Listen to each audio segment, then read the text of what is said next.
July 1944, Gillespie County, Texas. The sun had barely cleared the horizon when the convoy of Army trucks rolled past the wind-beaten fence posts of the ranch. Dust rose behind them in thick waves, catching the orange light and turning the air into a haze of gold.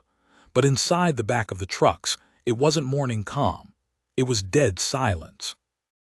32 German POWs, most of them fresh from North Africa and Italy, sat shoulder to shoulder in the sweltering heat, the canvas top trapping the scent of dust, sweat, and leather. Uniforms faded and threadbare, skin burned and peeling, their expressions had hardened over weeks of transit. They weren't soldiers anymore. Not really. They were farmhands now, assigned under Geneva rules to agricultural labor in the American South. And this was their punishment. The truck hit a bump, and Obergefreiter Karl Reiser's knee slammed into the wooden bench. He didn't flinch. His gaze stayed locked on the slits in the canvas wall, where glimpses of sunburnt hills and fence lines flashed past. Barbed wire, endless sky, silhouettes of cattle grazing among scrub mesquite. He heard someone beside him mutter in Swabian. "Barbecue, ha, probably canned beans and old bread again." That word, barbecue, had been uttered with venom for days now. The guards had said it like a joke. "You boys are in for a treat. We're talking you out to help with a real Texas barbecue." None of the Germans knew exactly what that meant. Some guessed it was a form of humiliation. Others thought maybe it was another American euphemism for hard labor. The smell hit them before the trucks even stopped. Sweet smoke. Wood smoke, but not acrid, not harsh. It was warm, fatty, rich. It curled in through the canvas slits and wrapped around their senses like a glove. The smell of meat, slow-cooked, charred, seasoned. They could smell pepper, maybe brown sugar, definitely hickory. A few of the men shifted. One coughed. Another, who hadn't spoken since they left Camp Hearn, suddenly whispered, "Mein Gott." The trucks groaned to a halt, brakes hissing. Boots hit dirt. Reiser stood slowly with the others and stepped down into the sun, and into a scene so surreal, for a second, he thought it was some kind of hallucination. A dozen cowboys, actual cowboys, were gathered around a massive open pit, where slabs of meat were turning slowly on steel racks over coals the size of cannonballs. Smoke rose in lazy columns, white and thick, caught in the branches of oak trees. There were long wooden tables, bales of hay, pitchers of iced tea, and metal trays of food arranged like a celebration. And Texans, dozens of them, men in denim overalls, wide-brimmed hats, boots caked in dry mud. Farmers, ranchers, field hands. Some were slicing brisket with knives the size of machetes. Others laughed, slapped shoulders, poured lemonade.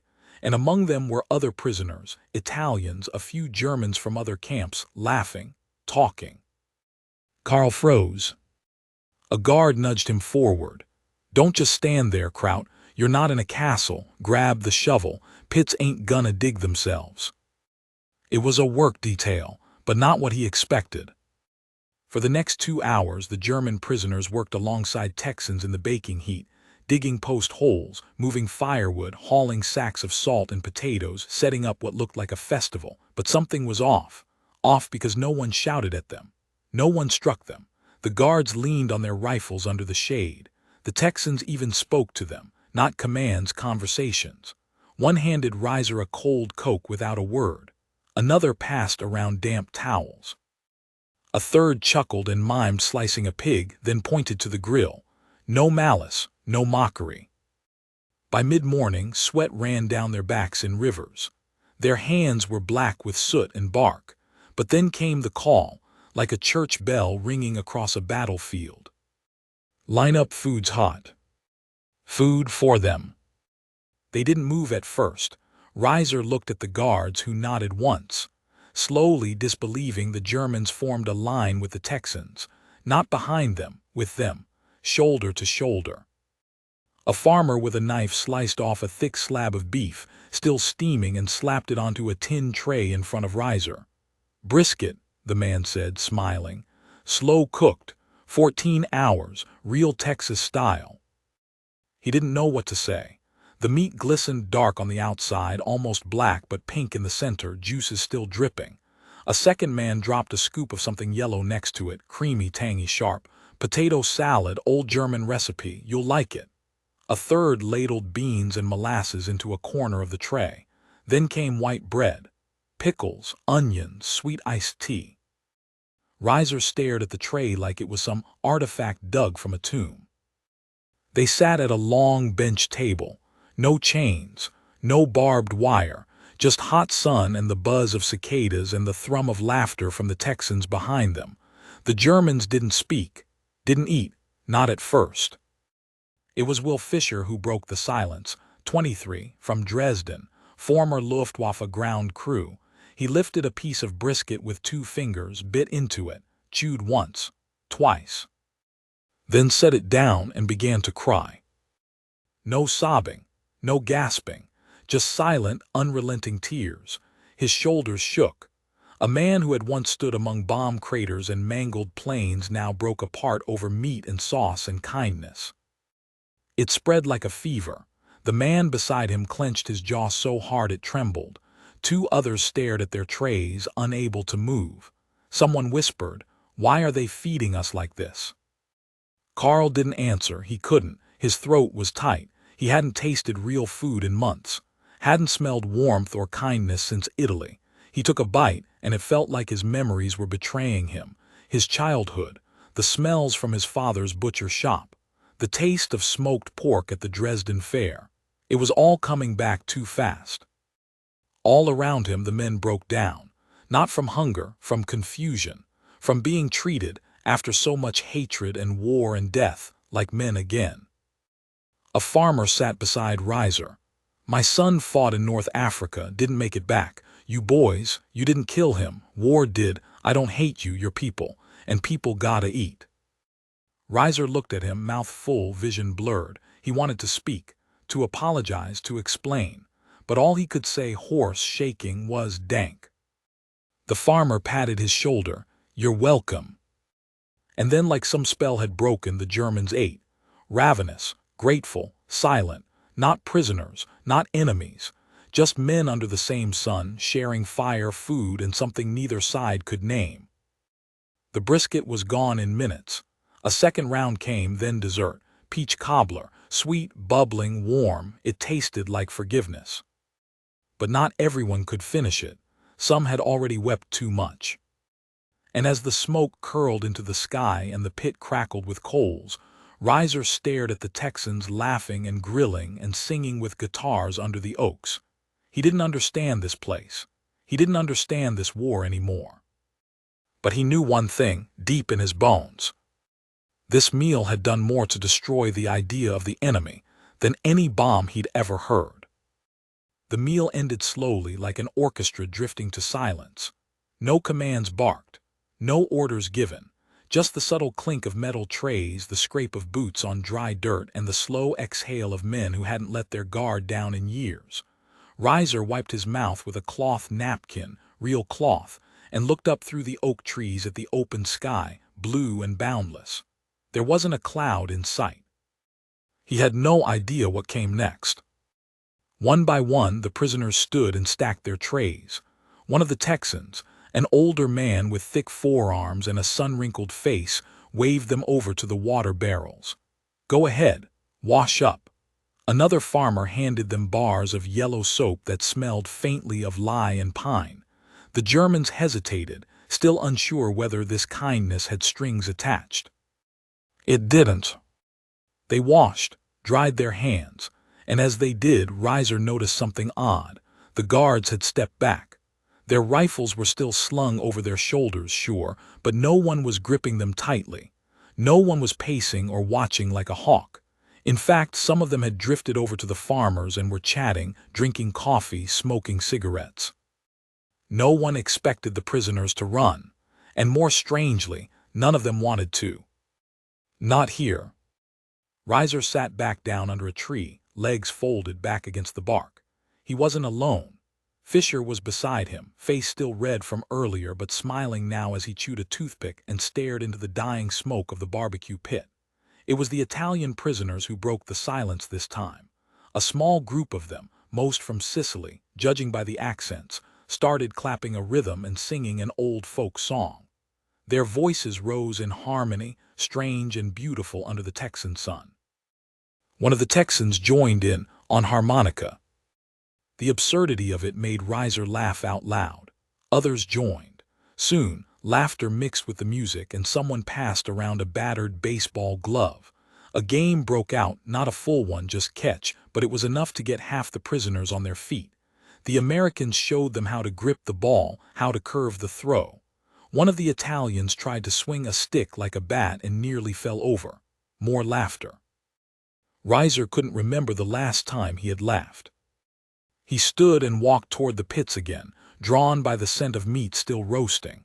A new cut had been laid over the coals, pork shoulder, slow basted in something tangy and sweet. A Texan named Dale, with a tobacco tin in his shirt pocket and grease on his hands, looked up and grinned. "Wanna help?" "Help?" Dale gestured to the metal brush and mop. "Ain't just for show. Gotta baste her every 10 minutes or she dries out. You seem the curious type." Reiser looked at the pit, then back at the man, then nodded slowly. He was handed the brush. It was heavy, sticky with sauce. The pork hissed as he dabbed the mixture over the meat, steam rising in curls. Dale nodded approvingly. "There you go, keep the heat even. You baste too long on one side, it burns." It was simple, meditative, a rhythm, baste, flip, wait, baste again. He didn't know what was in the sauce, but it smelled of vinegar and molasses and crushed red pepper. And it felt, for the first time in a long time, like he was part of something. Dale sipped from a coffee mug and watched. "You ever cook meat back home?" Reiser nodded. "My father butcher." "Figures, you've got the eye for it." He spat tobacco juice into the dirt and pointed at the edges of the meat. "See how it's barking? That's the sign it's ready soon." Reiser furrowed his brow. "Barking." Dale laughed. "Sorry slang, means the outside's crustin' up just right." There was a pause, a long one. Then quietly Dale said, "I fought in France, 1918. Whole damn trench stank of rot and blood, worst year of my life." Reiser looked up, unsure how to respond. Dale's eyes were distant now. "I killed boys younger than you. They spoke German, screamed for their mothers, same as ours did. War don't care who you are." Another silence. Then Dale took the brush back, dipped it again, and handed it to Reiser. "Come on. We're gonna pull this thing in 30 minutes. Show you how Texans do it right." The afternoon wore on. More meat came off the pit. More prisoners were drawn to the flames, not as workers but as students. The Texans taught them how to slice against the grain, how to smoke sausage links, how to gauge doneness by feel, not time. No thermometers, just experience. They taught them how to build a fire pit from scratch, how to balance pecan wood with mesquite for the perfect smoke, how to cook beans underground using hot stones, how to cure meat with salt and spice for long hauls. They didn't hold back secrets. They didn't treat them like prisoners. They treated them like men. By late afternoon, some of the Germans had begun to speak, more than simple thank yous. Some asked questions. Others offered stories. One man, Heinz, had once been a baker in Leipzig. He and a Texan named Earl got into a friendly argument over bread. Earl swore by white buttermilk rolls. Heinz laughed and promised sourdough was superior. By sundown, they were elbow-deep in flour, trying to outbake each other using a makeshift oven made from a metal drum. Someone else started carving tree bark, faces, animals, shapes from home. A Texas farmer walked over, watched for a bit, then handed over his pocket knife. "Sharp as sin," he said. "Be careful." And then came the firelight. By evening, the long tables were cleared and a fire pit was lit at the center of the clearing. The prisoners and the Texans gathered around, some on logs, others on the ground.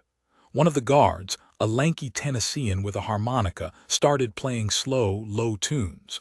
A Texan girl, maybe 16, sang softly, and the notes drifted into the warm night air. Reiser didn't know how to feel. The fire flickered across faces, Italian, German, American. a language of flickering shadows and shared silence. A farmer offered a flask. Reiser took it, whiskey, smooth and sharp. He coughed, laughed, and passed it along. It was past midnight when the first story was told.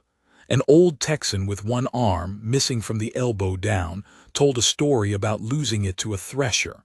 How he kept farming anyway. How he once cooked an entire hog with just one hand and a shovel. The men laughed, clapped, passed him a second helping of cobbler. Then one of the Germans told a story about a girl back home, about a snowstorm and a train ride and a letter he never sent. Another followed, then another. And soon, no one cared who was prisoner and who was. They were just men with voices. The sky turned black and glittered with stars so bright it felt like the whole world had been scrubbed clean. Coyotes howled in the distance, and the cattle shifted in their pens, but no one moved. No one wanted the spell to break. It was sometime near 2 in the morning when Reiser finally lay down on a blanket in the dirt, belly full, hands still sticky with sauce, and mind reeling. He stared at the stars. And he thought of Dresden, of the blackouts, the rubble, the cold nights in bombed cellars.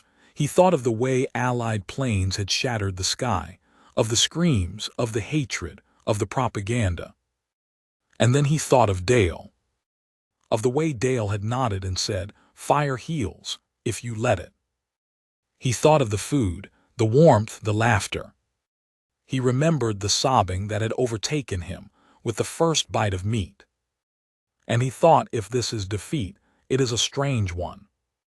He didn't sleep, not really, but when the morning sun broke over the hills and painted the ranch in gold again, Reiser felt something in his chest he hadn't felt in months. Hope. A dangerous thing, but a real one. The trucks came again, rumbling down the dirt road with engines growling. It was time to go back to Camp Hearn, back to fences and schedules and rations. But no one climbed in bitterly. No one cursed the farmers. In fact, many turned and shook hands. Some saluted. Others offered thanks in German, English, or whatever broken mix they could manage. Fischer hugged one of the Italians. Another German, Otto, handed back the borrowed pocket knife with a bow. Reiser looked at Dale, still standing by the pit, arms crossed, face unreadable. "Will we come back?" he asked. Dale shrugged. "Might, you boys work hard, we got more cattle next week." Reiser nodded. He climbed into the truck. As it pulled away, he looked back at the ranch disappearing in the dust, the fire pit still smoking, the tables, the oak trees, the people. He had gone in fearing punishment. He was leaving with something else entirely. Not forgiveness, not redemption, but understanding. And perhaps that was more powerful than either. Camp Hearn reappeared like a ghost from the dust, chain-link fencing topped with rusting coils of barbed wire, floodlights standing like skeletal watchmen and wooden guard towers creaking in the wind. The return to camp should have felt like relief. It didn't. After the strange warmth of the ranch, this place felt like an insult, a punishment not by cruelty, but by contrast. As the trucks backed into the Sally gate and the guards resumed their routines, a quiet unease settled over the men. No one spoke during the intake.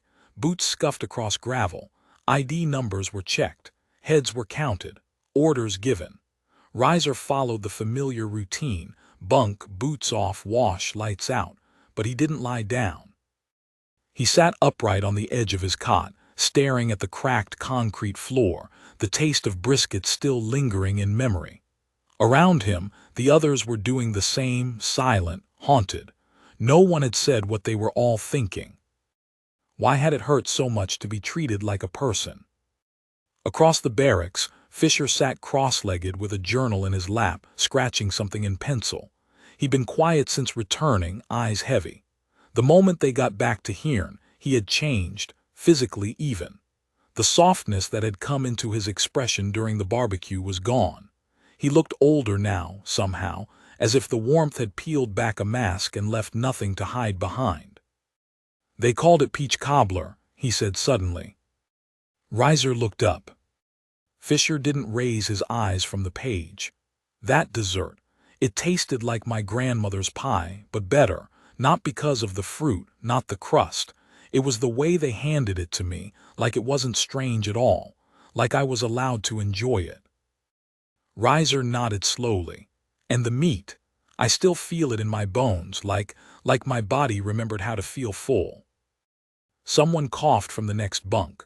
Otto, the man with the pocket knife, leaned up on one elbow. "We shouldn't be thinking like this," he said, voice tense. "They are the enemy. They dropped fire on our cities. No one dropped fire on us that night," Reiser interrupted. "No one beat us. No one humiliated us. They fed us." Otto's face twisted. "Fed us? So what? You think they don't do that to animals before slaughter? Fatten us up, make us trust them. You think this is kindness, it's propaganda." "I don't know what it was," Reiser replied. "But I know I wasn't a dog when I ate that meat. I wasn't a prisoner, I felt human." Fisher spoke again softly. "When the war ends, if it ends, I won't remember the front lines. I won't remember the train rides. I'll remember the fire pit, the way it smelled, the way it tasted." Otto spat on the floor. "Then you're already lost." But he didn't say another word after that. The days that followed returned to routine. Roll call, work details, English classes, letters censored and delivered. Some men requested extra rations. Others took longer showers. A few stopped talking altogether, afraid perhaps of how quickly their minds had drifted into soft things, food, warmth, peace. But something had changed. And it was about to deepen. 3 days later, the names were called again. Work detail, Hill County Ranch. A new farm, different direction, another convoy. The same line of POWs loaded into the truck beds without protest. Reiser and Fisher ended up in the same truck. Otto did not go this time. He claimed illness, but Reiser could see the truth behind his eyes' fear, not of Americans, of change. This ranch was smaller, less polished, but the men who met them were cut from the same cloth: wide hats, calloused hands, laugh lines and sunburns. The farmer in charge, a man named Joe Edmondson, walked up and shook each prisoner's hand before they started work. One by one, no hesitation. "You dig the post holes, I'll cook the beef. Deal," he said with a grin. It was barely 9:00 a.m., and the fire pit was already burning. The routine repeated. Work under sun, smoke rising in coils, sacks of mesquite wood unloaded. The Germans dug trenches, cleared brush, patched fences, and always, the smell of meat turning low over open flame. But this time, it wasn't just about eating. They asked questions. Reiser asked how long the brisket needed to rest. Fisher asked about the rub, was it sugar, mustard seed? A man named Henry handed him a tin of paprika and told him to smell it. Another German named Emil took a scrap of wood and sketched a smoker design he remembered seeing. Joe leaned over his shoulder and pointed. "You'd want your vent here, and stack there, see? Draws the heat better." They weren't being taught, they were being included. By midday, the lines were gone, not visibly but internally. The men didn't sit in separate groups anymore. They sat shoulder to shoulder, shared trays, swapped words. A young German with coal dark hair stood up at one point, took the harmonica from a Texan's hand and played a soft, somber tune from the Rhineland. When he finished, the rancher clapped him on the back and said, "Music's music, no matter what uniform you wear."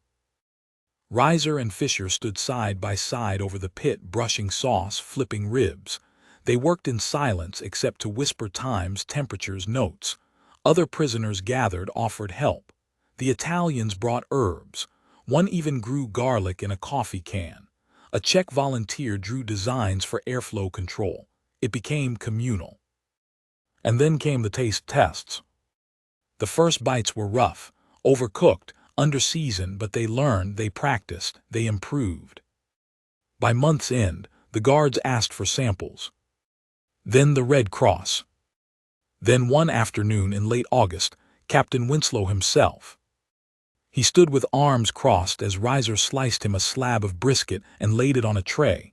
No flair, no words. Winslow took a bite, paused, then without a word, nodded and walked away.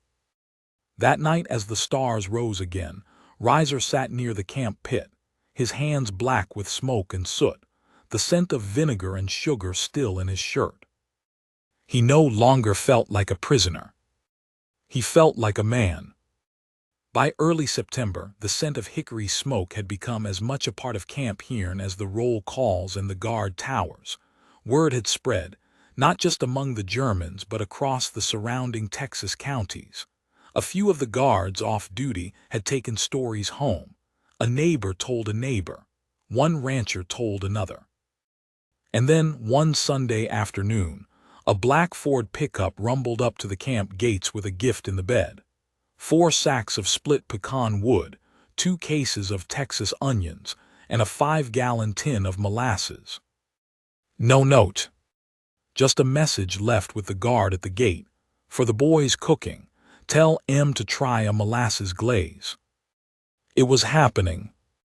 The fence line hadn't moved, but the invisible wall between captor and captive was eroding, smoked away hour by hour over low heat and charred meat.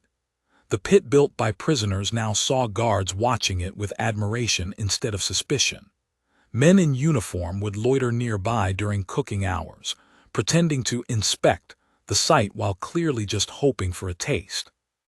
Captain Winslow hadn't commented. He hadn't needed to. His silence was permission. That week Reiser and Fisher took a risk. They asked for permission to host a full-scale barbecue, a meal not just for the prisoners but for the guards too, a shared table, no speeches, no politics, just smoke and salt and flame. Winslow stared at them long and hard when they asked. "You think this war's over?" he asked flatly. "No, sir," Reiser answered. "You think this makes us friends?" "No, sir." "Then why do it?" Fisher stepped forward. "Because food makes men lower their weapons, even if just for a day." Winslow looked at them for a long time, then nodded once. "Saturday." That single word sent a quiet ripple through the camp like a storm on still water. No one shouted, no cheers, but the energy changed. Every prisoner knew what it meant. They began prepping with the efficiency of engineers. Reiser organized a crew of 6. Fisher wrote out schedules for the firewood, the cuts, the basting. Emil began carving a sign to post at the entrance. Otto, who had once denounced the whole affair as enemy manipulation, now found himself sanding down a table with a kind of quiet fury, refusing to make eye contact with anyone as he worked. The pit was expanded. A second pit was dug, more primitive but functional. One of the guards, Sergeant McCallan, offered his father's folding tables. 2 others brought folding chairs. Someone snuck in a bucket of beer on ice. Winter came late to Texas that year. Even in November, the sun still hung heavy in the sky, stubborn and golden, refusing to give way to the cold. The mesquite trees had dropped their leaves, but the smoke still rose, thin, sweet, and curling, from the pit at the edge of Camp Hearn, where flames whispered under slabs of pork and beef like secrets spoken to the wind. By now, the smell of barbecue had woven itself into the very soul of the camp. It was in the fibers of uniforms, in the calluses of hands, in the quiet conversations held in half English, half German over a steaming rack of ribs. What had begun as a meal of mercy had become a ritual of connection. The pit had turned from a novelty into an altar. Fire, smoke, salt, time. That was the liturgy, and every man who stood over it, guard or prisoner, offered something of himself to it. And something had changed, something irreversible.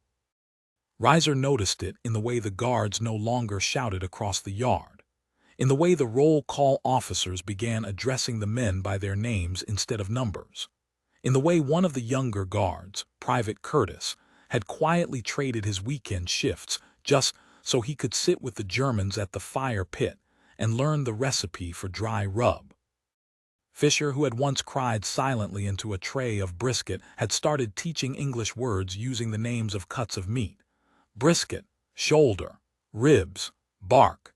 Each word carefully enunciated, repeated, turned into sketches on scrap wood. He taught in exchange for stories from home, from before the war. One night under a half-moon, Reiser sat at the pit, turning sausages with the tongs he'd crafted from salvaged wiring. Across from him sat Joe Edmondson, the same rancher who had handed him a brush and told him to baste the pork real slow. Joe was eating with his fingers, grease slick on his knuckles. "You know," he said, chewing thoughtfully, "I got a cousin up near Temple, lost his leg in Anzio, can't walk straight, hates the word kraut. Said he'd spit on any German if he ever saw one." Reiser looked up, unsure where this was going. Joe licked his thumb and grunted.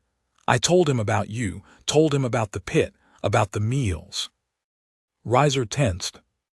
Joe continued. "He didn't believe me. Said y'all were pretending. Said food don't mean nothing when your brother's dead and your leg's gone." Reiser nodded. "He's not wrong." Joe looked up, eyes hard. "Maybe not, but I told him this war's gotta end somewhere. If not on paper, then maybe in the mouth, in the belly, in a meal where no one's holding a rifle." He paused, then added, "I ain't sayin' I forgive everything. I'm just sayin' I see the smoke, and I remember that maybe not everything on the other side of the ocean is evil." Reiser stirred the coals. "It's the same for us. We were told Americans were loud, rude, violent, rich, and cruel." Joe chuckled. 2 out of 4 ain't bad." Reiser smiled. "But I tasted your ribs and I changed." They sat in silence. Two men who, months ago, would have pulled triggers at the sight of each other, now bound by something simpler, something older than war. Meat, fire, trust. The days blurred. More deliveries came from outside the fence. Sacks of spices, skillets, cast iron pots. Once, a bottle of bourbon wrapped in brown paper and slipped in with the onions. Reiser shared it with McCallan, the lanky Tennessean guard who now taught him how to play dominoes in the shade between shifts. One evening, just before dusk, a letter arrived, addressed to the cook with the scar at Camp Hearn. It was from a woman in Austin. She'd read about the POW barbecue. Someone had leaked a quiet story to a small local paper. She wrote about her husband, killed in France, and how she'd hated Germans with a fury she couldn't contain. But she wrote that something about the article had made her pause, about men sharing food, sharing recipes, sharing laughter. She wrote, "If men can cook together, maybe one day they can live together. I don't know if I forgive you, but I don't hate you anymore." Reiser held the letter for a long time, didn't show it to anyone, but that night his sauce tasted sweeter, as if something inside him had let go. Then came the day the trucks stopped arriving. No new ranch details, no more firewood deliveries, no more pickup trucks at the gate, just silence, whispers spread. The war was ending. First, rumors: Paris had fallen. The Russians were at the gates of Warsaw, the Allies had crossed the Rhine, Hitler was in a bunker, Berlin was encircled. Then confirmation. One of the guards entered the barracks with a folded piece of paper. He cleared his throat. "It's over," he said. "Germany surrendered, it's done." He didn't yell, he didn't gloat, he just said it. The room froze. No cheers, no weeping, just stillness, a world pausing in disbelief. Reiser closed his eyes. He had thought once that this moment would break him. That hearing of his country's defeat would tear something vital from his chest. But now, all he felt was exhaustion. And something else. Relief. Not because the war was over, but because the war was done with them. That night the fire pit burned again, not because it was ordered, but because it was needed. The prisoners gathered, not under guard but under stars, and cooked. This time the Americans didn't stand outside the fence. They joined, off duty, not out of pity, but out of habit. The final barbecue at Camp Hearn wasn't formal, it wasn't grand, but it was honest. There was laughter, there were handshakes, there were shoulders clapped and arms around backs. Reiser watched a guard help one of the Italians roll out dough for peach cobbler. Another poured tea into chipped mugs. Someone played a fiddle. No speeches were made. No history rewritten. But when Fisher stood, clinked his fork against a metal cup, and raised it high, he simply said, "To meat, to fire, to strangers becoming friends." And the men raised their glasses. That night they didn't sleep in their bunks. They laid out under the stars, bellies full, hearts still, the scent of wood smoke clinging to their clothes like a second skin. In the months that followed, repatriation orders were issued. One by one, the Germans left. Some went back to cities in ruin, some to farms that no longer stood. Others never made it back, choosing instead to stay to become Americans. It was legal if you had sponsors. A few of the ranchers offered. Reiser never said what he would do, but when he boarded the transport train heading east, he carried two things with him: a folded letter from a woman in Austin, and a small, leather-bound recipe book with Camp Hearn Pit Manual scrawled on the cover in pencil. Before he left, he walked to the edge of the yard and handed the book to Sergeant McCallan. The guard blinked. "What's this?" Reiser smiled. "Your turn to keep the fire going." Years later, long after the fences were torn down and the barracks razed, children would play on the same dusty ground where guards once marched and prisoners once stood in line. The fire pit somehow still remained. Not used, not tended, but not forgotten. The stone base, blackened by years of smoke and flame, stood in the grass like a monument with no plaque, a circle of ash and memory. Locals say you can still smell it when the wind blows just right. Pecan smoke, fat salt, something old, something human. And if you listen closely on quiet nights, you might hear the sound of men laughing in languages that once meant war. Because long before anyone knew it, in that strange little camp in the heart of Texas, something was being cooked that wasn't just food. It was forgiveness. Slow-smoked, unspoken, and unforgettable.